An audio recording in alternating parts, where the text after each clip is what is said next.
அதிகாலை அற்புதம். அதிகாலையில் எப்படி இருக்கும்? ரொம்ப சிறப்பாக இருக்கும். கோழி கூவிர்ச்சு. தூக்கத்தை விட தொழுகையை மேலானது. அதிகாலையில் இந்த சேவல் கூவுற சத்தத்தை கேளுங்க, ரொம்ப சிறப்பாக இருக்கும். முருகனுடைய கொடி சேவல் கொடி அப்படின்வாங்க. சேவலுக்கும் முருகனுக்கும் சம்பந்தம் உண்டு. இதெல்லாம் நம்புகிறவங்களுக்கு எல்லாமே நடக்கும். நம்பினாலும் நம்பாவிட்டாலும் அதிகாலையில் 3 மணிக்கு நம்ம எந்திரிச்சிட்றோம், சிறப்பாக குளிச்சிட்றோம். கோழி கூவுறதுக்கு முன்னாடியே நம்ம எந்திரிச்சு எல்லா வேலையும் பார்த்துறோம். நம்மளை பார்த்து இப்போ கோழி கூவ ஆரம்பிச்சிடுது. நம்ம எதை தேடுகிறோமோ அதுவும் நம்மளை தேடுகிறது.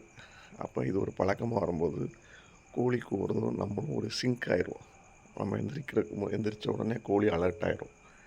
இது எப்படி சாத்தியம் முடியும்? கடந்த 3 ஆண்டுகளாக இது எப்படி தொடர்ந்து நடக்குது அப்படின்றாங்க. அது அதுவாக நடக்கும். அவ்வளோதான். நன்றி. வாழ்க வளமுடன். சிறப்பு.